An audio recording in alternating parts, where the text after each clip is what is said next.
sertai kami dengan kebenaran-Mu dan bawa kami ke arah yang benar. Terima kasih Bapa, kami syukuri berkat anugerah kekuatan daripada-Mu. Dalam nama Tuhan Yesus, semua kita berkata, oh yes, tidak boleh ono lagi, saudara. Tapi kalau bahasa Jawa, ono itu ada. Jadi tergantung saudara mau khotbah di kalangan apa. Kalau bahasa Inggris ya, oh no. Kalau bahasa Jawa itu bagus, ono. Ada. Well, siapa yang diberkati Tuhan? Saya yakin Anda semua diberkati Tuhan. Oh yes. Alright.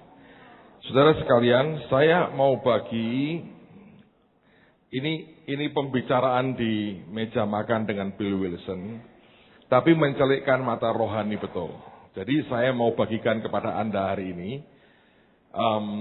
Kita masih belum nerusin yang Saul karena saya merasa ini bagus banget. Jadi sebelum saya lupa, saya cerita dulu ke saudara, sehingga session pagi ini Anda boleh melihat sesuatu yang menarik.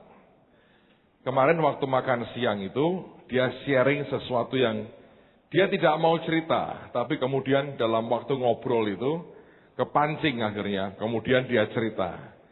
Sebetulnya ini bahan dia sampaikan di seminar hamba-hamba Tuhan, yang dimana beliau bicara dan diadakan di Oral Roberts University. Jadi Anda dapat bocoran materi bagus banget, saudara ya.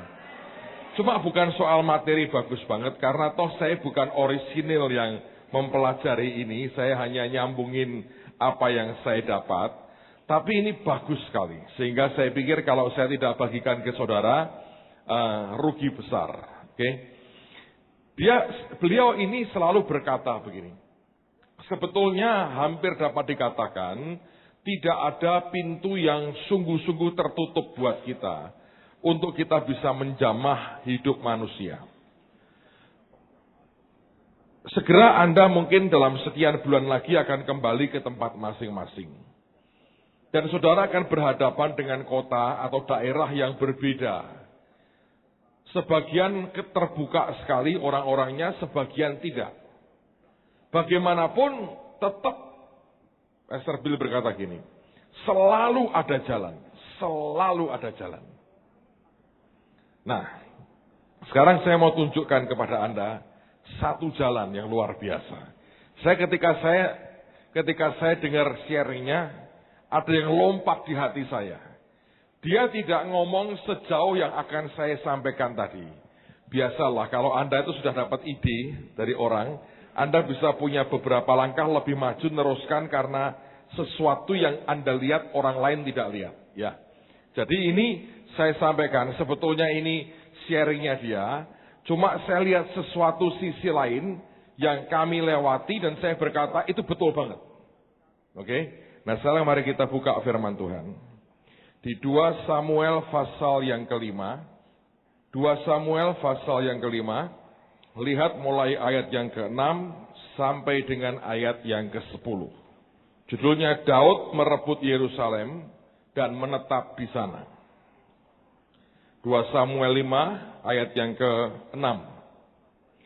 Lalu raja dengan orang-orangnya pergi ke Yerusalem, menyerang orang Yebus, penduduk negeri itu. Mereka itu berkata kepada Daud, engkau tidak sanggup masuk kemari. Orang-orang buta dan orang-orang timpang akan mengenyahkan engkau.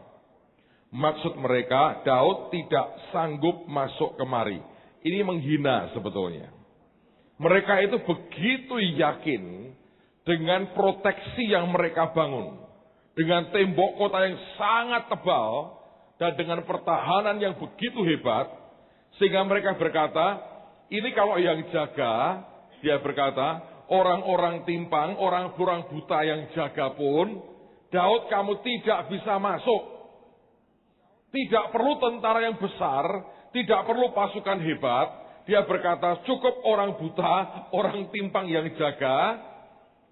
Toh kamu tidak bisa menembus pertahanan kami. Ayat berikutnya. Tetapi Daud merebut kubu pertahanan Sion, yaitu kota Daud. Daud telah berkata pada waktu itu, siapa yang hendak memukul kalah orang Yebus, haruslah ia masuk melalui saluran air itu. Jadi ini sebuah jalan keluar yang Daud ngomong ke pasukannya. Kalau kamu mau menguasai kota itu, jalan masuknya lewat saluran air. Dan itu sebuah saluran air yang tertentu. Sehingga dia menunjuk dengan jelas. Kalau kamu mau masuk kota, mau merebutnya, harus melalui saluran air itu. Lalu kemudian Alkitab berkata, hati Daud benci kepada orang-orang timpang dan orang-orang buta. Sebab itu orang berkata, orang-orang buta dan orang-orang timpang tidak boleh masuk bait. Dan Daud menetap di kubu pertahanan itu dan menamainya kota Daud. Ia memperkuat sekelilingnya mulai dari Milo ke bagian dalam. Lalu makin lama makin besarlah kuasa Daud, sebab Tuhan Allah semesta alam menyertainya. Nah, sebagai pembanding, lihat di 1 Tawarikh pasal yang ke-11. Saudara akan ketemu dengan cerita yang sama, tapi diekspresikan dengan kalimat yang sedikit beda, dengan ada keterangan tambahan di sini. 1 Tawarikh 11, perhatikan pada ayat yang keempat.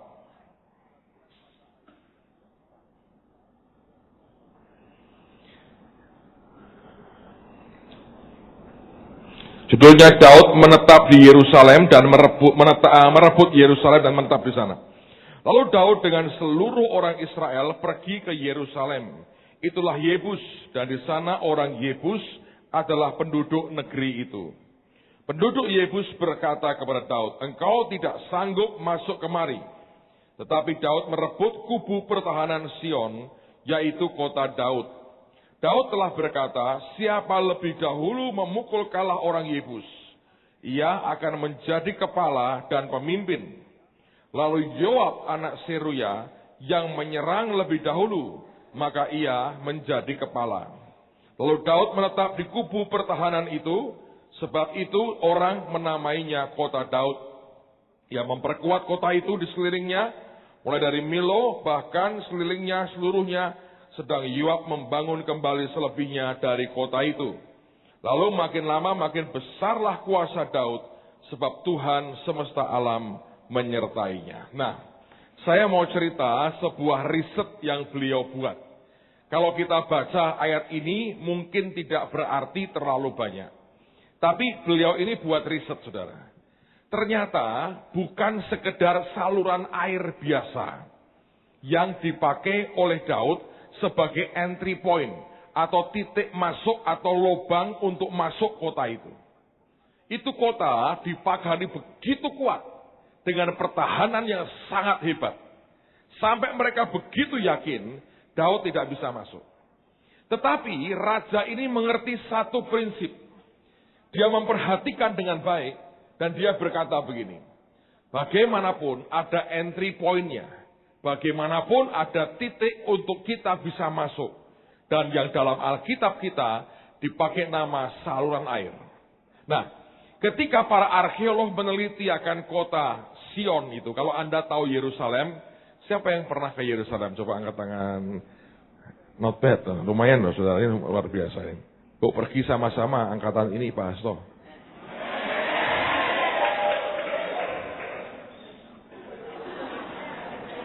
Apa bilang apa? Itu seperti oh no. Iya toh, baru dikotbahin kau sudah minta dibayarin berarti oh no. Artinya Anda merasa tidak punya duit toh oh no. Tuhan tidak bisa kerja lewat hidupku, harus lewat hamba Tuhan. Itu untuk memberkati aku oh no. Bagaimana mau diluluskan kalau masih oh no?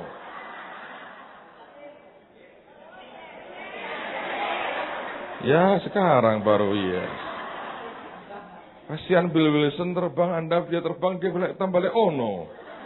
Tadi tepuk tangan bilang, oh iya, saudara tahu nggak? Tidak sesimpel itu kan saudara. Jadi saya selesai acara itu, saya baru mulai agak sadar, saudara. Iya ya, 6 bulan ya. Dulu waktu mulai, rupanya Tuhan membius perasaan saya. Sehingga komitmennya lebih besar dari perasaan saya. Sejujurnya, saudara ya, saya ngomong jujur apa adanya, menurut saya sih, kalau tidak dibius perasaanmu dan hitunganmu, nggak berani sih. Nggak berani. Saya juga bingung juga loh, kenapa dulu gua berani ya. Buat sekolah 6 bulan, gila sebenarnya. Jadi dia khotbah, dia bilang, iya betul juga, gila. Siapa ya orang ini? Gua sendiri yang gila, saudara. Gila loh saudara, 6 bulan. Dan sebetulnya ya, itu bukan prestasi sih, itu Tuhan. Kenapa begitu? Sebab Anda boleh berkata, ya saya berani. Kalau itu Tuhan ya, tidak memberikan guru. Dan Tuhan tidak memberikan murid. Tidak ada teman-teman Mahanaim yang digerakkan Tuhan untuk selama berbulan-bulan tiap minggu kirim orang, interview guru, nyiapin kurikulum, kerja keras buat kita. Itu yang nggak terjadi sih. Kalau Tuhan tidak sentuh hati orang-orang di pemerintahan untuk memberi kita izin, juga nggak jalan sih. Faktornya banyak banget. Memang betul secara manusia butuh bertahun-tahun. Karena faktornya banyak sekali. Anda mesti siapin duitnya, budgetnya berapa, tempatnya di mana. Kita baru pindah kemarin bulan apa ya, Pak Asto? Mungkin sebulan setengah sebelum tanggal 7 Juli loh. Dan itulah waktu yang sesingkat itu yang kita berikan untuk mereka kerja buat sekolah di sebelah. Secara manusia itu, dan itu berbarengan dengan kita selesaikan Holy Stadium. Itu duit saudara. Nggak umur 2 menit tuh. Masuk, hilang, masuk, hilang. Itu yang namanya haus dan dahaga akan uang itu. Saya berkata, iya loh. Kalau saya duduk ngitung, ya oh no tadi saudara. Untung rodok bodoh saya ini, nggak terlalu ngitung. Jadi oh yes saja. Dan Tuhan suka yang rada bodoh ini. Makanya itu dia pakai keledai masuk ke kota Yerusalem itu. Dia nggak pakai burung hantu yang pinter untuk masuk kota Yerusalem. Nah, saya mau berkata bahwa itu Tuhan dan apa yang dikhotbahkan seringkali kita dengan enteng, dengan mudah kita berkata amin. Tapi kalau nanti saudara jalani, ono-nya itu lebih banyak spontan. Oh no, spontan itu. Karena itu manusia. Saya pernah ceritakan pada waktu kami baru mulai beli tanah ini. Baru beli tanah aja. Itu ada satu hamba Tuhan teman berkata gini. Nggak bakal jadi kayak tempat ini. Saya bilang kenapa? Dia bilang tidak ada satupun dari tim pastoralmu yang berani berkata, ya kami yakin ini jadi. Saya tertawa, saya bilang, aku pun juga tidak berani yakin. Cuman aku tahu satu hal, Tuhan suruh aku. Jadi nanti kelak seperti apa, aku juga tidak tahu. Aku sendiri tidak yakin kok, yang lain suruh yakin. Cuma aku tahu Tuhan yang suruh. Nah kalau tanya kemampuan imanku, nggak ada. Mau dihitung pakai cara apa? Banyak, itu gede banget saudara kebutuhannya. Mengerikan lah. Kalau Anda nggak percaya, coba bangunlah, saudara. Anda akan tahu itu. Tapi bagusnya makin stres, rambut saya makin hitam, saudara. Oh yes, soalnya harus oh yes. Kalau enggak, rontok semua. Tapi saya berkata, ya itu, ya Anda mesti ngerti. Nah, sekarang saya kembali ke bukan oh no. Nah, Anda harus oh yes, ya. Saya akan tes berkali-kali kalau masih oh no, saya telepon Bill Wilson, gawat ini, nggak mempan. Lembah, oh no, masih begitu menarik buat mereka. Waktu diteliti, kalau Anda tahu kota Sion, Bukit Sion itu sebetulnya itu bagian dari Yerusalem. Itu merupakan sebuah sisi dari kota Yerusalem. Ada seperti bukit di sana yang namanya gunung itu lebih kayak bukit kok saudara. Kalau Anda bandingkan Indonesia, kalau gunung itu betul-betul gunung. Di sana kayak gunung Sion itu bukit sebetulnya, kayak bukit nggak terlalu tinggi lah. Nah, itu tempat yang kemudian kita baca di Alkitab, tempat Tuhan suka dan sebagainya. ketika diteliti oleh para ahli arkeologi, mereka mengatakan begini, ternyata saluran air di kota Yerusalem yang ditulis di Alkitab itu baru dibangun 300 tahun setelah masa Daud itu. Berarti bukan saluran itu yang dipakai oleh Daud untuk masuk kota Yerusalem. Lalu dia buat riset, saudara. Dia cek dalam bahasa Ibrani dan sebagainya. Ternyata yang dimaksudkan saluran air itu adalah saluran pembuangan kotoran. Termasuk kotoran manusia. Jadi itu memang kan setiap kota kan ada gorong-gorongnya. Itu saluran pembuangan kotoran. Dan itu sempit banget. Jadi yang pertama, kalau orang itu ya mau masuk kota itu, dia mesti masuk lewat itu tok untuk menduduki kota. Dan baunya luar biasa. Dan kotornya luar biasa. Jadi kalau Anda lagi merangkak maju, berlawanan arah nih. Yang maju ke depanmu itu apa? Oh yes, saudara. Jangan ono. Kalau Anda ono, Anda mundur ke belakang, mereka tertawa. Wah itu lain lagi tuh. Belum pernah saya dengar yang begitu.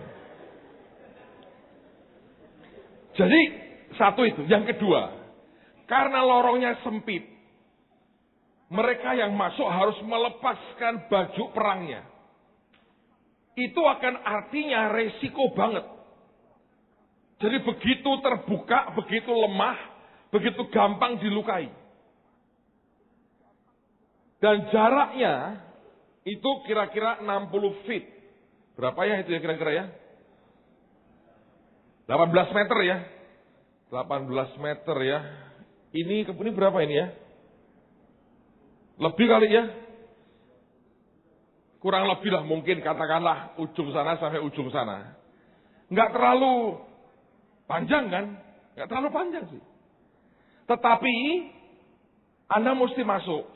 Karena sempitnya tidak bisa bergandengan tangan. Satu persatu. Dan itu nggak bisa menghindar. Kalau tikus datang, Anda nggak bisa menghindar. Entah Anda digigit atau Anda gigit. Kalau Anda, loh ya, coba bayangin ya, itu terowongan sebadan orang cuma. Jadi jangan berpikir Anda sambil jalan begini, ada yang lewat, Anda berkata, silakan. Nggak bisa tuh. Itu Anda mesti merangkak atau tiarap. Jadi sampai Anda di ujung sana, baunya aja membunuh musuh.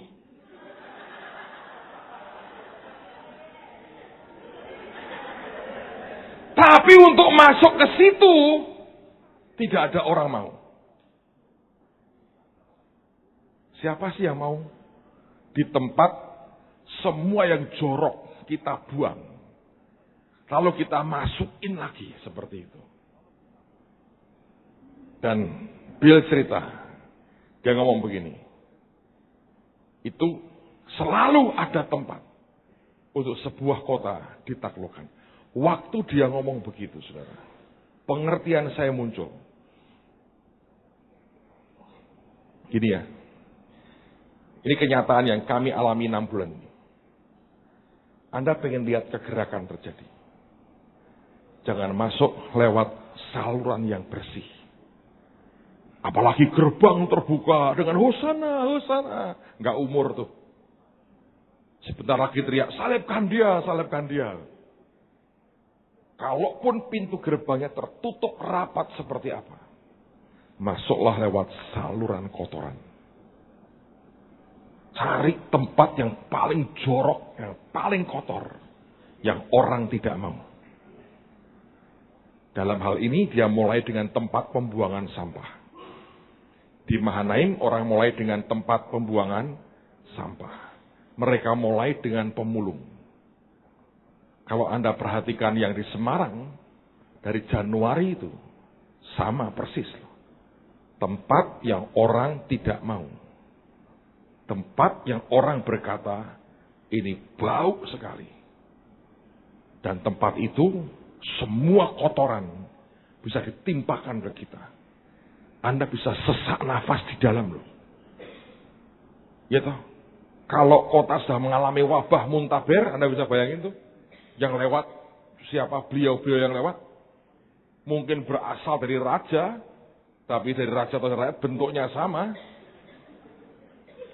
Dan Anda nggak bisa menghindar. Itu mesti kena ke badan. Saudara bisa nanggap? Ini tips bagus untuk ke depan Anda melayani. Saudara, kalau Anda mau masuk manapun, dan tiba-tiba sepertinya pintu tertutup. Tidak harus sih, kalau mulai dibuka satu dua hal, masuk aja. Tapi ketika itu tertutup rapat, cari tempat paling jorok. Yang orang paling tidak mau ke sana. Anda masuk. Masuk aja. Dan tiba-tiba Anda akan tahu. Di situ ada pintu yang terbuka. Sebab semua bagian seperti itu dihindari oleh orang kebanyakan. Sebagian besar para pelayan Tuhan tidak akan nyentuh di situ. Manusia tidak akan nyentuh di situ. Tapi di tempat yang paling jorok, di tempat yang baunya luar biasa. Kalau Anda cari kumpulan orang yang baunya harum, pintunya akan gampang ditutup dan ditutup dengan sangat kasar. Tapi kalau Anda bisa lihat tempat yang paling jorok sekalipun, yang paling kotor, sanitasi. Tempat di mana kotoran keluar. Dan saudara berani masuk. Dan orang yang berani masuk pertama, dia jadi jenderalnya. Ngerti saudara? Yang lain akan mengikuti jadi pahlawan, jadi seorang prajurit yang hebat. Tapi saya mau berkata bahwa butuh orang pertama yang berani berkata, saya duluan. Yoab kenapa jadi seorang panglima? Sebab di tempat kotor dan jorok itu dia berkata, saya masuk duluan. Tidak ada orang lain yang mau masuk. Dia berkata, saya masuk duluan. Dia nekat. Dan kalau dia masuk, dia tidak pernah tahu. Di belakangnya ada berapa orang akan ikut dia. Ya kalau ada. Kalau nggak ada. Sampai di ujung sana sudah bau sekali. Tanpa pakaian perang. Tiba-tiba di tengah-tengah kepungan musuh. Tapi orang ini selalu akan diikuti oleh orang-orang lain. Butuh satu orang yang berani mendobrak. Berani buat sebuah dobrakan. Yang lain akan ikut, saudara. Saya berdoa Anda bisa nangkap ini. Sebab yang kami buat juga sama sebetulnya. Kami masuk di areal yang orang tidak mau masuk. Begitu kita mulai buka, kita mau mulai bawa anak raja, semua orang berkata, nanti reaksinya gimana, nanti pihak lain marah, nanti begini. Makanya tidak ada orang mau berbuat begitu. Karena semua orang ketakutan dengan reaksinya. Dan itu berisiko, itu kotor sekali. Dan itu membuat kita tidak cukup terproteksi. Tapi ketika ada orang-orang yang berani melangkah seperti itu, Anda akan lihat sebuah hasil kemenangan yang luar biasa. Tanpa Anda sadari, tiba-tiba kita masuk ke sebuah areal yang selama ini orang berkata tidak mungkin ditembus. Tapi Anda bisa tembus. Cuma kalau Anda bermimpinya berbeda. Anda bermimpinya satu hari Anda akan pakai jas yang bagus, dasi yang bagus, mobil yang bagus. Anda khotbah di tempat yang luar biasa. Ya saudara harus nunggu sampai pintu dibuka. Dan orang berteriak, Hosana, Hosana. Tapi 2 hari kemudian, salibkan dia, salibkan dia. Kalau engkau mau betul-betul berani taklukkan kota. Enggak ada cara lain sih. Di tempat paling jorok yang orang tidak mau, Anda mau ke situ. Saya mau buat sebuah pengakuan dosa kalau Anda anggap ini dosa. Hari Sabtu kemarin, saya khotbah sampai hampir jam 5 sore di Jakarta. Saya mestinya mau kejar flight terakhir jam 6. Tapi saya khawatir nggak keburu lah. Kalau saya hampir jam 5 selesai, ngomong sana ngomong sini, saya turun jam 5 lebih baru pergi. Dan saya harus ke Cengkareng lagi di Jakarta dengan nembus kemacetan hari Sabtu Jakarta. Waduh, saya pikir nggak mungkin lah secara manusia. Jadi, saya pikir daripada saya ini khotbah dengan tergesa-gesa karena waktu tentang salah dengan Tuhan, saya mau selesaikan. Besok minggu aja saya pakai pesawat jam 6 pagi, terbang ke Semarang, toh tidak akan terlambat kebaktian. Dan ternyata betul begitu. Hanya memang mesti bangun jam 4 pagi, itu yang gawatnya. Tapi hari itu teman saya ulang tahun di Jakarta. Dia berkata begini, Pak, kita keluar makan, saya ulang tahun hari ini. Oke, malam ini juga aku nganggur nih. Aku sendirian di Jakarta, Sabtu malam Minggu nganggur. Lalu ada 3 teman yang ikut dengan saya. Teman saya satu ini laki dan suami istri ikut dengan saya. Terus mereka berkata gini, Pak, kita isi dengan apa ya hari ini? Saya sih pengennya berkata, saya mau berdoa gitu. Tapi enggak juga sih saudara. Saya bilang, gua capek ini sebetulnya, aku ini capek. Lalu ada satu berkata, Pak, ada film bagus Pak. Kita nonton bioskop yang asik. Itu ada bioskop premier di Jakarta itu kalau Anda lihat itu ya. Itu bisa kayak naik business class atau first class. Kursinya bisa tidur begini. Mahal sih saudara. Ada film bagus apa? Die Hard 4. Wih. Anda pernah nonton Die Hard 4? Bruce Willis. Saya pikir oke lah. Die Hard 4. Die Hard itu artinya apa saudara? Hah? Susah matinya. Anda harus jadi die hard, ya toh? Cuma lorong gelap, bau gitu masuk. Kalau mati Pak, die hard. Susah matilah orang-orang kayak kita ini, saudara. Lalu kemudian ada satu bagian dari film itu yang saya mau cerita. Saya nggak mau promosi filmnya, ceritanya dan sebagainya. Jelek lah. Menurut saya itu hanya nggak terlalu menarik lah. Tapi ada satu bagian pembicaraan yang menarik. Tokoh ini, John McClane ini, dia ketemu ngobrol dengan seorang hacker. Tahu hacker? Ahli komputer yang suka nyusup-nyusup. Ini ceritanya hacker tuh ngaco Amerika. Nah ada satu hacker yang jadi temannya dia lah, pokoknya gitu ya. Lalu si hacker ini tanya sama John, dia berkata, apa kamu tuh pernah bercita-cita jadi seorang pahlawan seperti ini? Karena ini orang dalam satu hari 6 kali diselamatkan nyawanya sama polisi satu ini. Dia berkata tidak ada orang yang kepingin jadi pahlawan.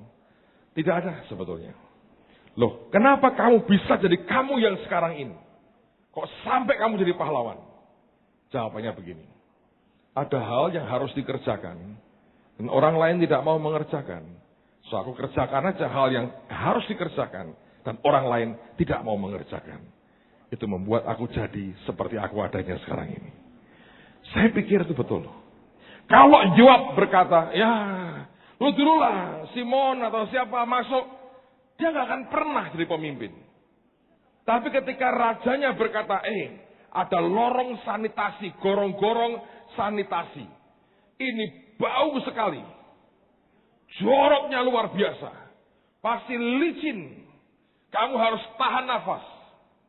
18 meter kamu lewati.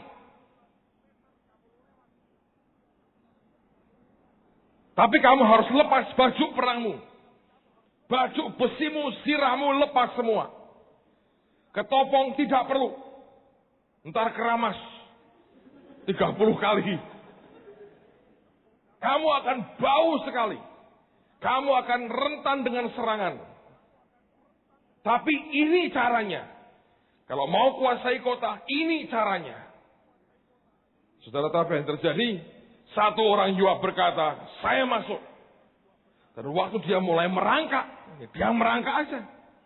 Ini hal yang harus dibuat. Tidak ada orang lain yang mengerjakannya. Tapi aku tahu ini harus, aku kerjakan. Lalu kemudian diikuti yang lain. Ternyata itu seperti saudara, jalan kemenangan yang luar biasa.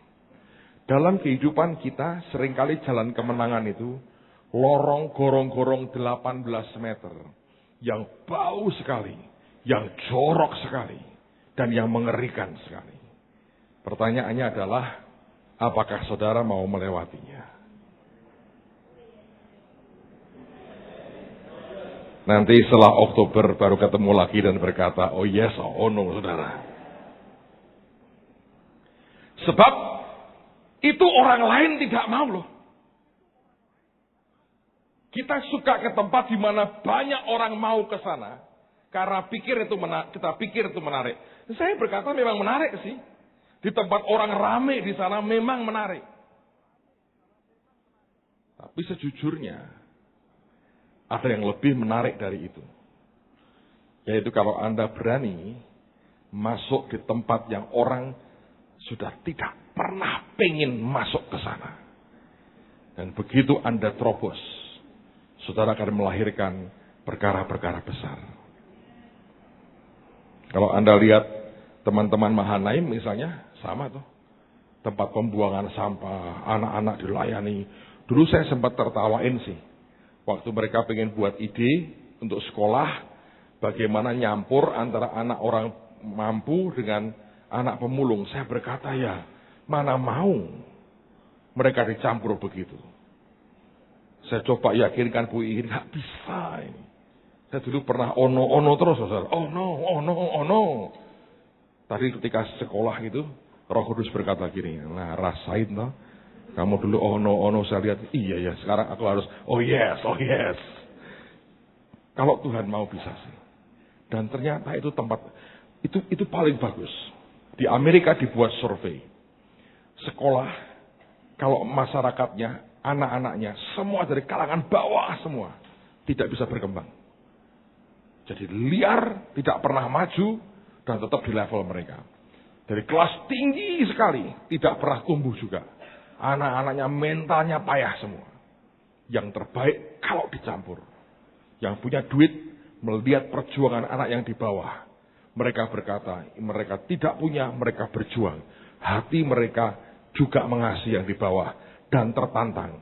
Sedang yang di bawah, lihat ke atas, dia berkata, gua juga bisa kayak mereka satu hari. Lalu mereka juga naik. Itu ternyata paling bagus, saudara. Tapi kita mengerti, seringkali manusia tidak pernah mau bercampur dengan mereka yang lebih rendah dari kita. Well, itu penyakit manusia. Tapi tidak terbukti itu baik. Ada tantangan, ini sudah Juli, Agustus, September, Oktober. 3 bulan lagi Anda harus selesai. Dan di situ Anda akan tahu, oh no atau oh yes, saudara.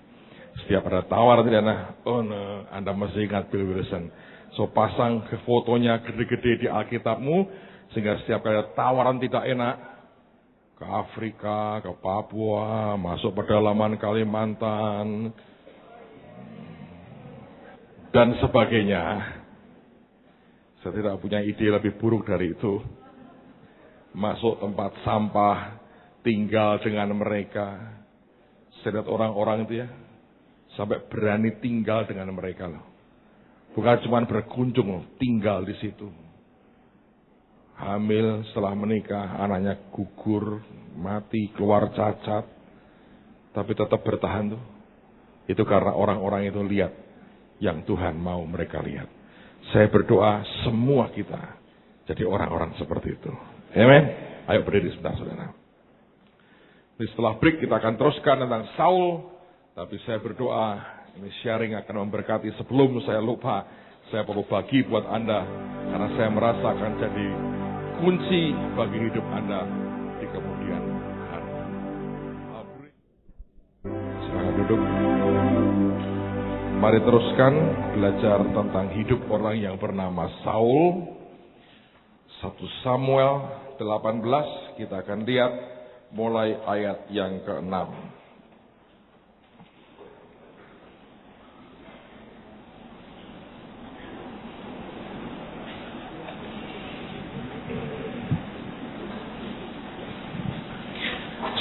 Samuel pasal yang ke-18, lihat mulai ayat yang ke-6.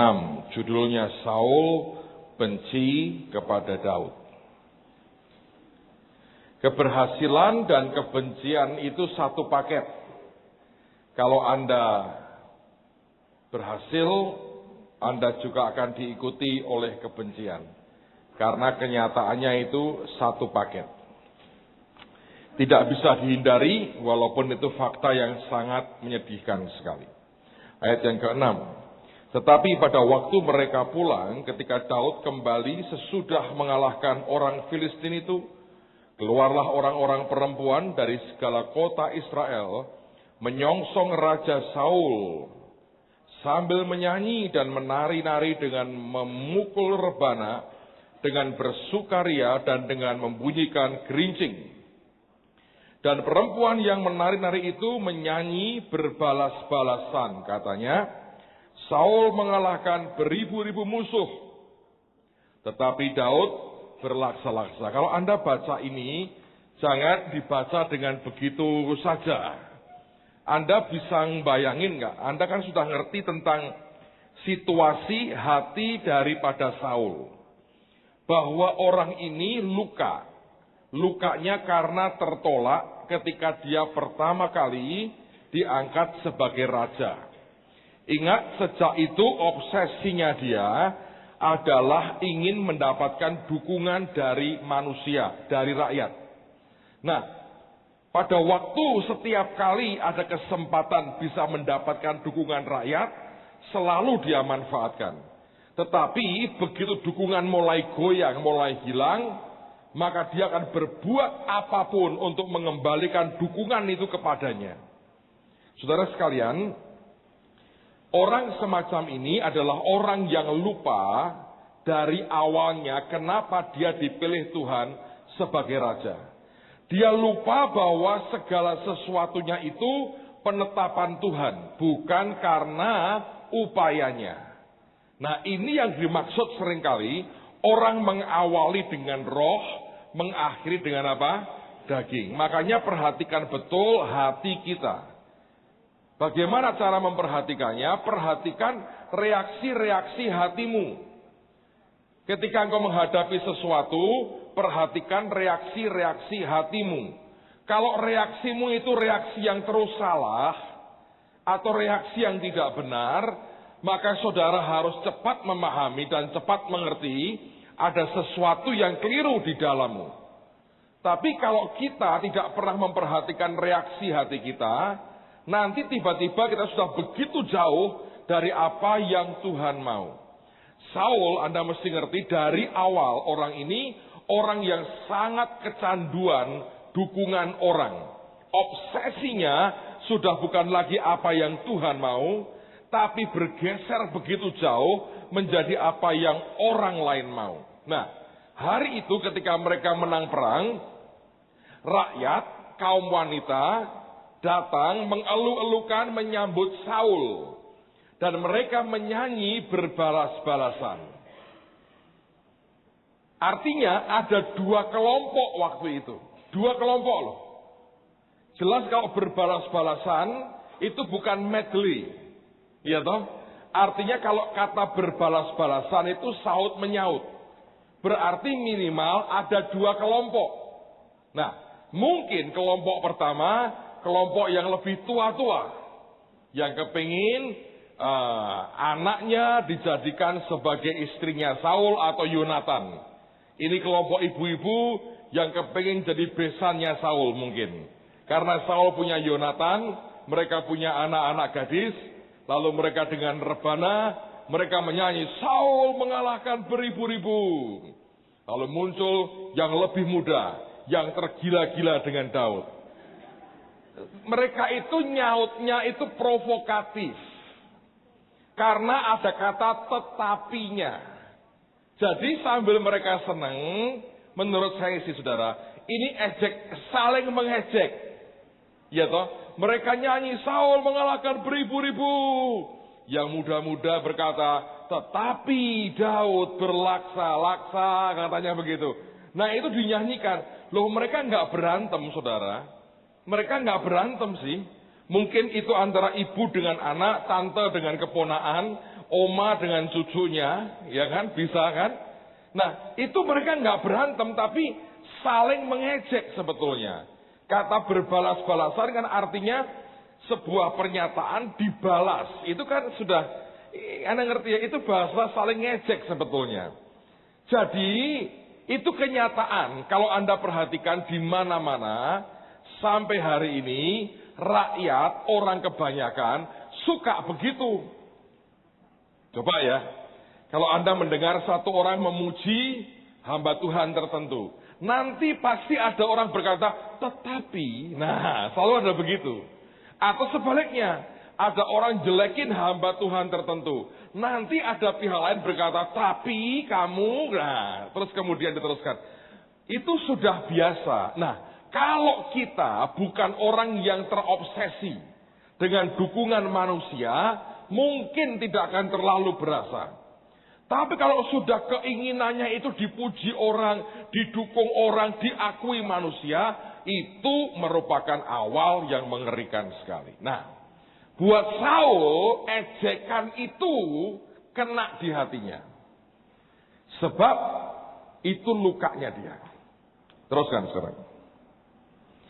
Lalu bangkitlah amarah Saul dengan sangat, dan perkataan itu menyebalkan hatinya. Dia kesel banget, dia sebel banget. Dia ngamuk, dia bilang ini kurang ajar. Sebab pikirnya, kepada Daud diperhitungkan mereka berlaksa-laksa. Tetapi kepadaku diperhitungkannya berapa?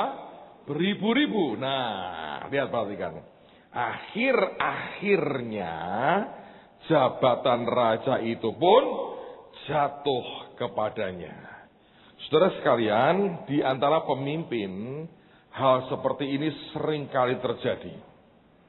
Kita ini suka selalu berkata, aku yang terbesar. Sampai zaman Tuhan Yesus, 12 murid pun berantem. Sering kali berantem. Siapa terbesar di antara kita? Saul berkata, ya kalau sama aku, dihitung mengalahkan cuma beribu-ribu, dia berpuluh-puluh ribu. Marah banget. Sebal hatinya. Dan akhirnya berkata, gua kalah populer. Itu tujuannya. Ada seorang hamba Tuhan cerita dengan saya. Dan ini sudah saya dengar berkali-kali sebetulnya. Dia berkata ada hal-hal yang membuat dia sebetulnya segan kumpul dengan hamba Tuhan lain. Kenapa? Sebab pertemuan para hamba Tuhan itu seringkali ajang untuk mempromosi diri dan mau berkata, aku lebih baik dari kamu. Yang pertama dia berkata gini, kalau hamba Tuhan kumpul, dia berkata, selalu salaman tanya shalom dulu sebagai sopan santunnya. Lalu akan berkata, bagaimana kabarnya? Itu pun hanya basa-basi, baik dan buruk dia juga nggak peduli. Terakhir tanya, jemaatmu berapa sekarang?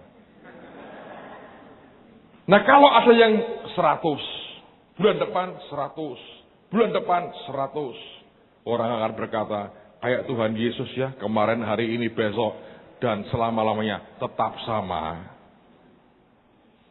Yang lain berkata 100, bulan depannya 90, bulan depannya 80, bulan depannya 75. Kok kayak lagu balonku ada 5. Jadi mau ngomong apapun nggak enak ujungnya. Sebab hati orang itu selalu, kalau tidak hati-hati ya, akan gesernya ke situ. Saya heran sekali, kita ini orang-orang percaya, hamba-hamba Tuhan itu suka banget membanding-bandingkan diri kita. Padahal nggak ada yang bagus, nggak ada yang baik, nggak ada yang ganteng, nggak ada yang top juga. Wong cuman jongos kok, sok banget. Tahu jongos yang sok itu hanya bagus kalau Anda main Sri Mulat, saudara. Ya, kalau Anda pernah nonton Sri Mulat, itu jongos keren. Jongos masuk TV itu Sri Mulat sebetulnya. Tapi sebetulnya kita ini hamba. Apa sih yang kita kerjakan yang bukan karena pemberian Tuhan? Yang mana sih yang betul-betul karena kemampuan kekuatan kita? Kalaupun Anda punya kemampuan, siapa sih yang beri kemampuan? Semua kan bermuaranya, ujungnya itu kan ke Tuhan. Tapi untuk orang ingat terus begitu, susah. Lalu kemudian kalau orang ketemu lagi, hamba-hamba Tuhan juga repot. Saya pernah ketemu seorang hamba Tuhan dari New Zealand, dia berkata gini, aku pikir di negaraku itu negara barat memang, tapi sosialis banget masyarakatnya. Saya bilang, kenapa kamu ngomong begitu? Ya, sebab setiap kali ada hamba Tuhan lain maju, akan dicoba ditarik, mereka tidak suka, dan mereka mau kembali, ditarik balik untuk jadi seperti yang lain, supaya tidak terlalu bagus. Sebab kalau ada satu yang bagus banget, yang lain kelihatan jelek banget. Saya bilang, masa begitu? Iya. Nanti dalam perkembangan kamu akan lihat. Tahun-tahun ke depan kamu akan mengerti bahwa itu kuat sekali. Saya berdoa tidak ada roh Saul di tengah-tengah kita. Amen. Anda mesti tengking roh Saul. Begitu ada roh Saul katakan, oh no. Roh Tuhan Anda berkata, oh yes, saudara. Roh Saul, oh no. Jangan oh yes, roh Saul. Gawat, saudara. Saya ingat pendeta Tommy Barnett di Phoenix, Arizona. Siapa yang pernah dengarkan khotbah beliau? Tommy Barnett. Ada 1, 2, 3, oke. Tommy Barnett ini gembalanya Bill Wilson. Dulu Bill Wilson itu mulai belajar pelayanan lewat Tommy Barnett. Kerjaan pertamanya nyetir bis. Nah, Tommy Barnett cerita Bill Wilson ini dari muda uraan dan koboi banget. Pernah satu kali mereka buat acara di mana melibatkan nggak tahu pakai buah apa gitu loh, saudara. Nah, di pasar nggak ada, buah itu sudah habis terjual. Lalu tengah malam Bill Wilson datang bawa buah itu banyak sekali. Ditanya, dapat dari mana? Ada kebun orang di situ, saya ambil semua katanya. Nah terus, ya besok kita gak bayar lah. Loh, kamu ngambil? Enggak, hanya tidak ngomong orangnya aja. Besok saya bayar, besok saya bayar. Nah sekarang sudah terlalu malam, tengah malam katanya. Itu Bill Wilson, itu Bill Wilson. Saya sering kali dengar cerita Tommy Barnett, kalau Bill itu kalau masuk kamar mandi, kekunci, dibongkar, saudara. Jadi dari muda, ini koboi. Nah, dia kenal pelayanan bus itu, jemputin orang dari Tommy Barnett. Dia bawa itu ke New York. Tapi sebetulnya itu Alkitabiah.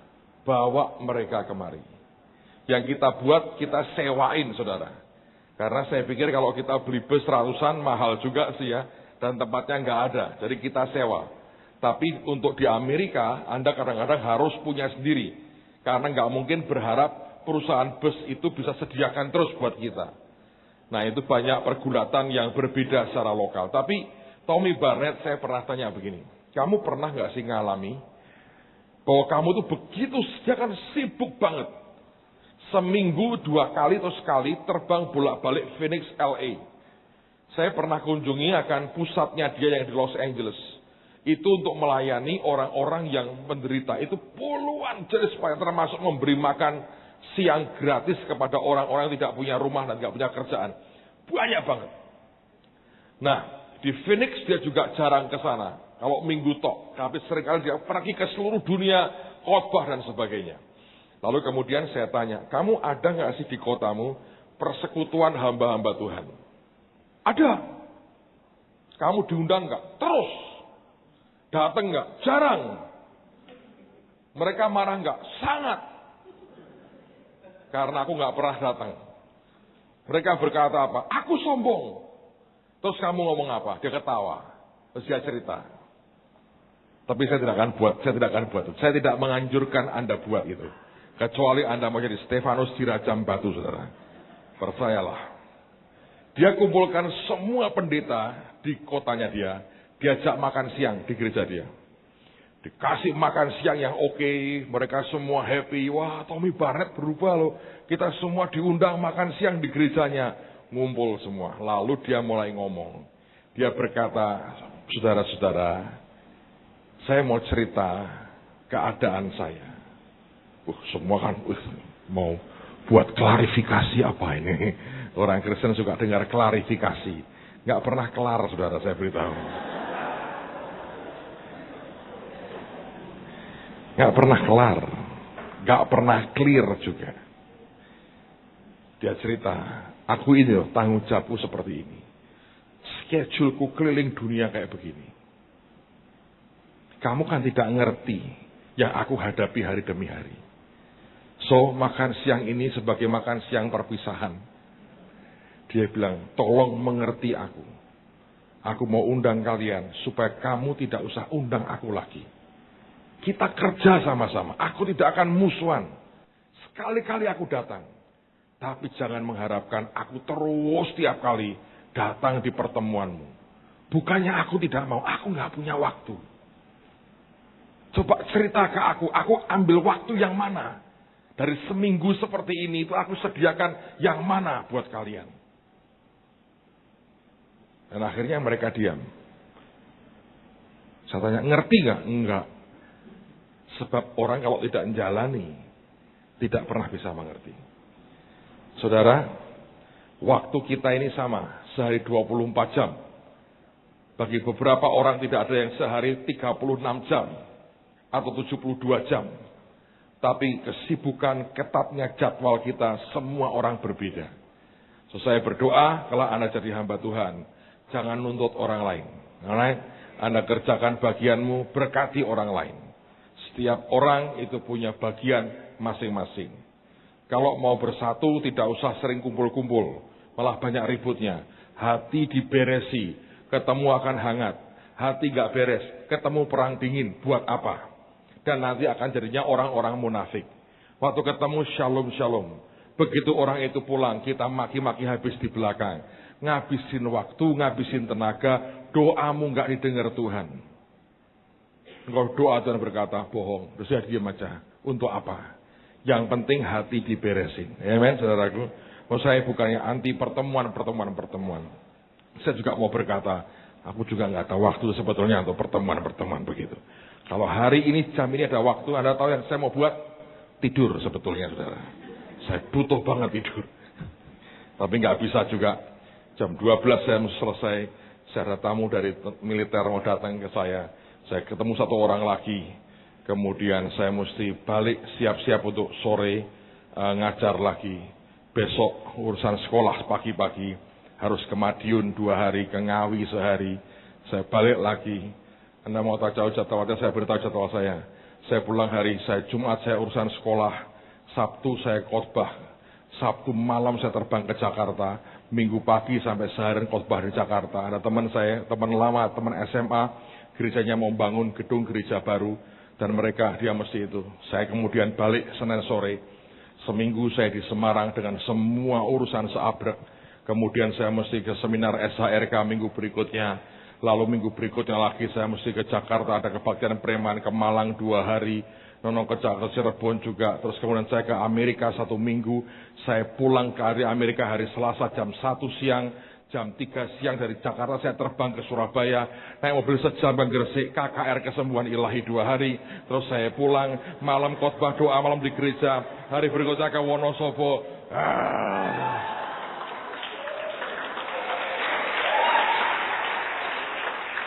Jangan tambahi saya dengan pertemuan lagi.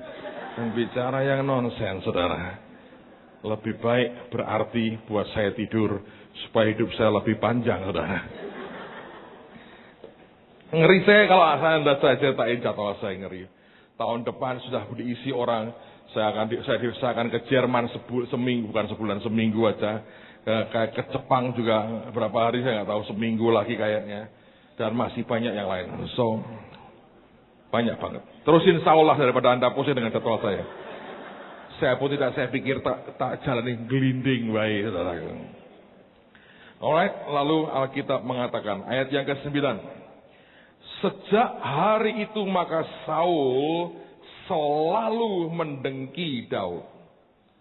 Mendengki kok setia, gitu. Setia mendengki, selalu mendengki Daud. Mendengki itu kan bisa on off, tapi ada orang yang, nah ini loh saudara, kalau Anda sudah mulai dengan iri, tidak suka orang lain lebih baik, lama-lama itu menggerogoti dalammu, terus jadi dengki. Dan kalau Anda tanya, kamu dengki ya? Enggak. Loh kita kan sharing, ini kan perlu didoakan, tapi siapa sih yang ngerti dalamnya hati kita? Kalau Alkitab ngomong jelas, Allah tanya ke Saul, ngamuk dia. Saya orang baik-baik. Tidak pernah dengki dengan siapapun. Tapi Alkitab mengatakan Saul selalu mendengki Daud. Teruskan. Keesokan harinya, roh jahat yang daripada Allah itu berkuasa atas Saul, sehingga ia kerasukan di tengah-tengah rumah, sedang Daud main kecapi seperti sehari-hari. Adapun Saul ada tombak di tangannya. Saul melemparkan tombak itu karena pikirnya, baiklah aku menancapkan Daud ke dinding. Tetapi Daud mengelakkannya sampai 2 kali. Nah, kalau Anda lihat cerita ini ada yang aneh. Kali itu kecapinya Daud tidak mempan. Iyalah. Biasanya dia main kecapi, Saul lega dan nyaman, roh itu apa? Pergi. Hari itu tidak mempan. Kenapa tidak mempan? Ayo, karena dulu kan juga begitu kan. Dia dulu kan juga. Kenapa yang Daud tidak mempan?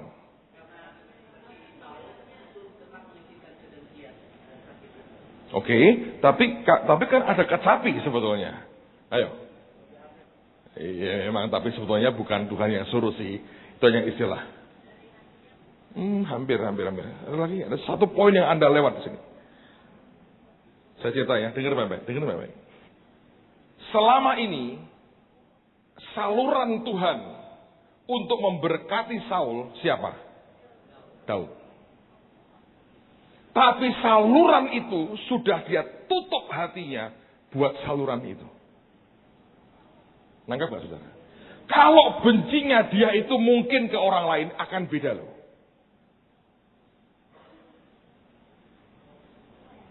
Ngerti? Kalau ini orang nih misalnya. Ya, orang ini salurannya berkat Tuhan itu lewat saya. Tiba-tiba hatinya tertutup buat saya. Hambuk saya main sampai rontok jari saya. Kalau saya bisa main kecapi, nggak ngefek nih. Sebab dia nolak. Ngerti saudara? Ini strategi setan. Kalau saudara bisa dibuat berpikir negatif terhadap orang-orang tertentu yang selama ini jadi saluran berkat buat Anda, maka detik Anda berpikir negatif, Anda menutup hatimu terhadap orang itu. Dia boleh banjiri saudara dengan berkat apapun, tidak akan efek buat hidup saudara. Saul selama ini, dia bisa lega dan nyaman lewat siapa? Daud. Tapi tiba-tiba waktu Daud main, dia berkata, dia mau merampas aku, dia mau membunuh aku, dia begini. Dia tutup hatinya. Sehingga permainannya sudah beda. Contoh nih. Siapa yang pernah patah hati? Coba angkat tangan. Oh no.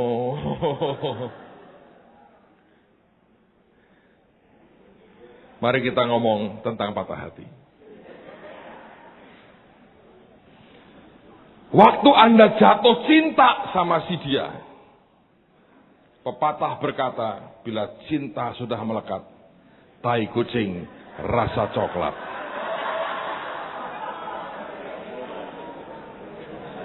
Tetapi ketika Anda patah hati, coklat rasa.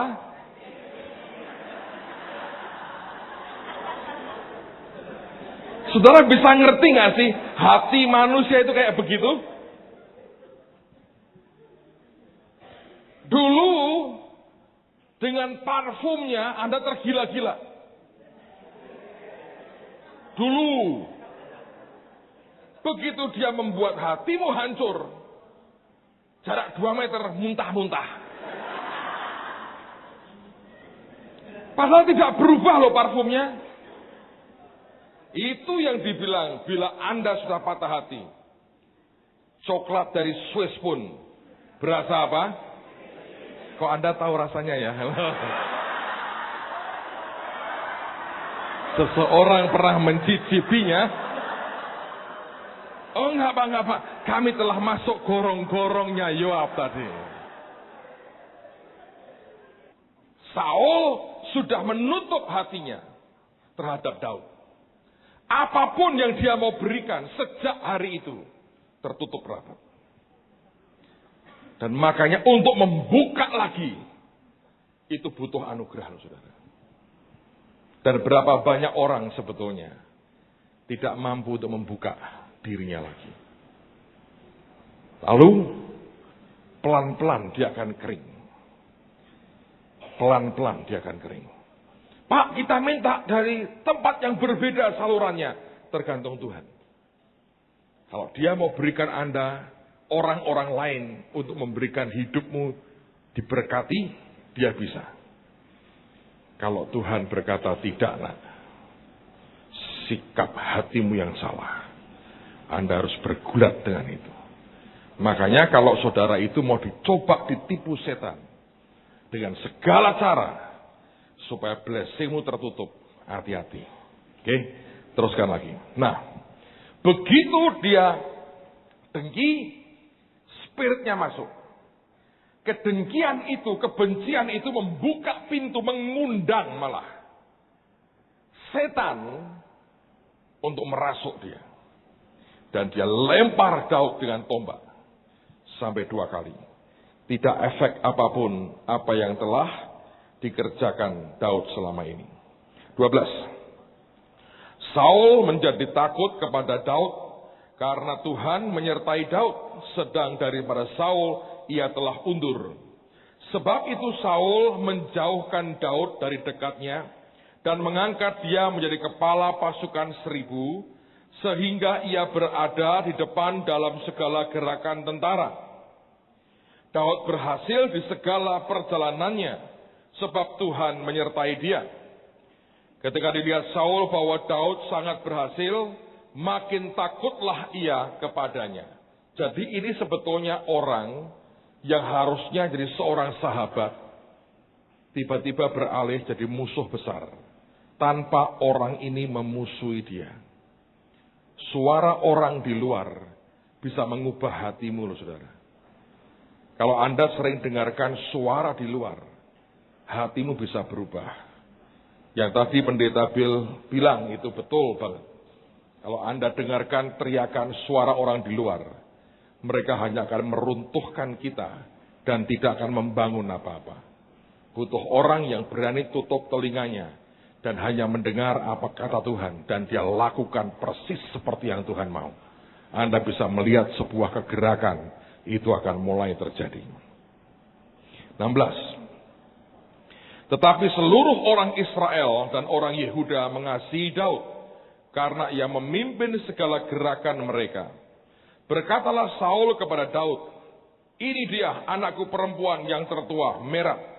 Dia akan kuberikan kepadamu menjadi istrimu. Hanya jadilah bagiku seorang yang gagah perkasa, dan lakukanlah perang Tuhan. Bayangin, dia mulai ngomong, nyebut-nyebut, bawa-bawa nama Tuhan. Sebab pikir Saul, janganlah tanganku memukul dia, tapi biarlah ia dipukul oleh tangan orang Filistin. Tapi Daud berkata kepada Saul, siapakah aku dan siapakah sanak saudaraku, kaum ayahku di antara orang Israel, sehingga aku menjadi menantu raja. Tetapi ketika tiba waktunya untuk memberikan Merab anak Saul itu kepada Daud, maka anak perempuan itu diberikan kepada Adriel, orang Mehola, menjadi istrinya. Bayangin saudara, sadis. Dia berkata, lu tunjukkanlah kamu hebat, aku kasih anakku. Waktu mau dikasih, dia ubah, kasihkan ke orang lain. Anda bisa ngerasain itu perasaan orang dibuat mainan seperti itu. Sudah tidak lagi punya nurani. Yang ada cuman kesadisan dalam hati. Ayat berikutnya. Tetapi Mikal anak perempuan Saul, apa saudara? Jatuh cinta kepada Daud. Aku rasa saya jarang menemukan kata ini. Setahu saya, cuman 1 kali ini di Alkitab. Ada kata jatuh cinta. Nah, Anda pernah dapat yang lain? Saya nggak pernah ingat loh, di Alkitab dari Kejadian sampai Wahyu sampai indeksnya kita baca, tidak pernah ada kata jatuh cinta di Alkitab. Saya nggak tahu kenapa. Tapi Mikal jatuh cinta dengan Daud. Siapa yang lagi fall in love, jatuh cinta? Tidak ada yang mengaku, oh satu, sama Yesus, aduh sama Yesus. Oh yes. Dengan orang lain, coba angkat tangan. Satu, dengan siapa toh? Suami. Oh yeah, oh yes. Wah, ketemu orang-orang rohani ini gawat juga. Gawat juga. Tapi oke. Istilahnya jatuh cinta. Jadi jatuh dulu, saudara. Cinta memang menjatuhkan. Buat beberapa orang rasanya gampang. Buat beberapa orang rasanya seperti gunung Himalaya, susah ditaklukkan. Tapi tidak usah kita bahas soal itu hari ini ya, saudara. Nanti waktunya habis hanya untuk hai-hai. Anda bahagia, saya kurang bahagia karena bahannya tidak selesai. Tetapi, ayat 20, anak perempuan Saul, Mikal itu jatuh cinta kepada Daud. Ketika hal itu diberitahukan kepada Saul, maka ia pun apa? Menyetujuinya. Wow, calon mertua baik sekali. Ya toh? Langsung setuju. Tapi ini baiknya cuman baik di depan, saudara. Belakangnya jahat banget. Sebab pikir Saul ini kok banyak mikir, ya toh? Kalau Anda baca di Alkitab, pikir Saul. Nggak pinter loh, kok banyak mikir, saudara. Baiklah, Mikal kuberikan kepadanya, biarlah ia menjadi apa? Jerat bagi Daud. Sebetulnya bukan jatuh cintanya anak ini ke Daud loh. Tapi Saul cukup mengerti anak gadisnya yang satu ini. Ini perempuan yang gawat. Dia bilang kalau aku berikan Daud, jerat ini. Ini akan ngikat orang ini. Tahu kata jerat itu kan perangkap, dijerat, diikat. Dia bilang gua kasihlah yang ini. Yang ini kan gawat. Aku aja tidak mampu. Lebih-lebih harus cepat keluar dari rumah lah. Menggangguku selama ini. Ada musuhku. Gua oper deh, lu rasain. Mikal jatuh cinta. Dan biarlah tangan orang Filistin memukul dia. Lalu berkatalah Saul kepada Daud untuk kedua kalinya. Pada hari ini engkau boleh menjadi menantuku. Ini raja pelin-pelan, ngawur raja. Lagi Saul memerintahkan kepada para pegawainya. Katakanlah kepada Daud dengan diam-diam demikian. Sesungguhnya raja suka kepadamu dan para pegawainya mengasihi engkau. Maka sebab itu jadilah engkau menantu raja. Lalu para pegawai Saul menyampaikan perkataan itu kepada Daud. Tapi Daud menjawab, perkara ringankah pada pemandanganmu menjadi menantu raja? Bukankah aku seorang yang miskin dan rendah? Para pegawai Saul memberitahukan kepada Daud katanya, demikianlah jawab yang diberikan Daud. Kemudian berkatalah Saul, beginilah kamu katakan kepada Daud, raja tidak menghendaki mas kawin selain dari 100 kulit katan orang Filistin sebagai pembalasan kepada musuh raja. Ini perang paling menjijikkan, saudara. Banyak orang kalau baca Alkitab tuh nggak direnungin sih. Coba Anda baca, ini permintaannya. Ini perang paling menjijikkan. Perlukah dijelaskan? Loh, orang perang ya, cang, sep. Mati kan? Udah tuh. Ini enggak. Sep. Terus? Ngerti nggak sih bahasa Alkitab itu gimana sih? Kenapa?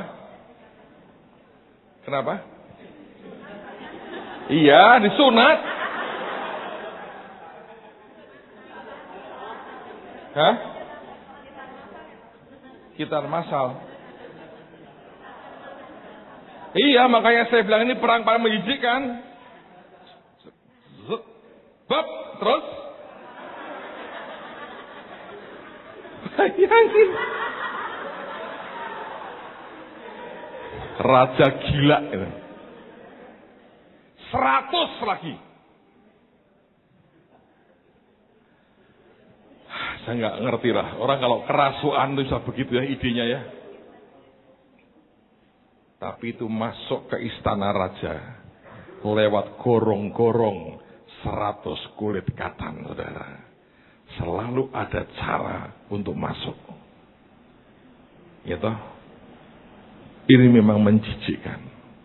Tapi itu jalan masuk. Mau bagaimana lagi? Memang begitu kan. Saya hanya menjelaskan sedikit apa yang Alkitab katakan. Aduh, Alkitab ini vulgar banget.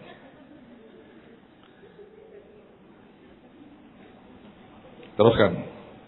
Saul bermaksud untuk menjatuhkan Daud dengan perantaraan siapa? Jadi ketika dia berpikir, suruh perang deh lawan orang Filistin. Oh, dia bisa dimatikan biar mati sama orang Filistin.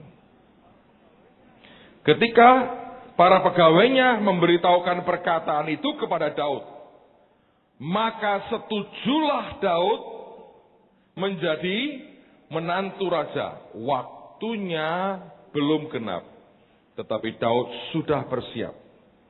Ia pergi dengan orang-orangnya dan menewaskan dari orang Filistin itu 200 orang. Yang diminta berapa? Dia beri berapa? Mantap. Sekalian sudah sekalian.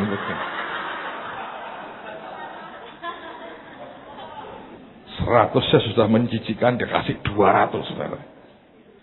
Aduh, Tuhan Yesus, Tuhan Yesus. Dan dalam jumlah yang genap diberikan merekalah semuanya itu kepada raja, supaya Daud menjadi menantu raja. Kemudian Saul memberikan Mikal anaknya menjadi apa? Istrinya. Lalu mengertilah Saul dan taulah ia bahwa Tuhan menyertai Daud dan bahwa seluruh orang Israel mengasihi Daud, maka makin takutlah Saul kepada Daud. Saul tetap menjadi musuh Daud berapa lama? Seumur hidupnya. Apabila raja-raja orang Filistin maju berperang, setiap kali mereka maju berperang, maka Daud lebih berhasil dari semua pegawai Saul, sehingga namanya sangat masyhur. Saya mau tanya, sejujurnya menurut saudara ini, Daud ini cinta Mikal nggak sih? Enggak ya? Mikal cinta Daud kan? Kenapa sih dia mau jadi menantu raja? Ayo. Kenapa? Sudah dijanjikan. Oke, dikasihkan. Kakaknya nggak ada, adiknya pun oke.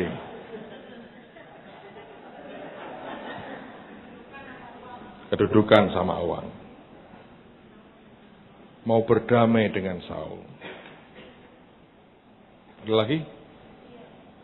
Siapa? Saya pikir kalau Anda renungkan dengan baik ya, ini orang nggak terlalu rohani-rohani amat loh. Coba bayangin ya, dia itu mau dibunuh. Mau dibunuh kok jadi menantunya itu gimana? Dia ngerti dikejar mau dibunuh. Tapi saya pikir ya, ini orang bisa jadi orang yang naif, yang berpikir positif, ya toh, sehingga dia bilang, ya udahlah, aku jadi menantunya. Betul, siapa tahu berdamai dengan mertua. Siapa tahu ketika aku jadi menantunya dia lebih tenang. Nah, dapat duit, kedudukan, asik juga lah. Murah kok, cuma berapa? 100, gua beri 200 deh. Jorok-jorok gua jalani dah. Tapi saya mau tanya dengan saudara, kehendak Tuhan nggak sih Daud itu sebetulnya menikah dengan Mikal? Hah? Tapi menikah nggak? Kehendak Tuhan nggak sih Daud menikah dengan Abigail? Hah? Kehendak Tuhan nggak sih? Kehendak Tuhan nggak sih dia akhirnya menikahi Batseba? Hah? Hah? Kehendak. Batseba kehendak. Abigail bukan kehendak Tuhan. Apa akibatnya setelah menikah dengan Abigail?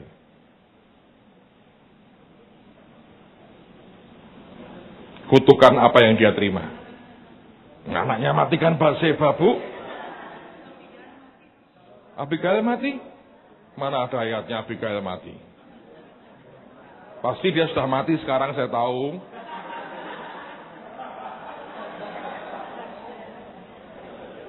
Itu PR buat Anda lah, nggak usah dibahas di sini. Ntar dikira saya ngomong soal poligami lagi. Tapi saya hanya mau berkata di sini, anyway, ini perjanjian lama ya, ini perjanjian lama. Saudara, saya mau berkata begini. Ada saat-saat dalam hidupmu bisa terjadi hal-hal yang kelihatannya memang tidak rohani sama sekali. Tapi waktu itu situasinya mengatakan, saya lebih cenderung untuk berkata, ya aku masuklah, aku jadi menantumu. Supaya kamu tidak lagi terancam dengan aku. Tapi Saul yang sudah luka, mau posisinya kayak apapun, tetap ancaman. Yang dia kepingin itu, dia pengen jerat Daud ini dengan anaknya. Dari kapan nama Mikal muncul lagi? Ketika Daud menari, keluar komentarnya.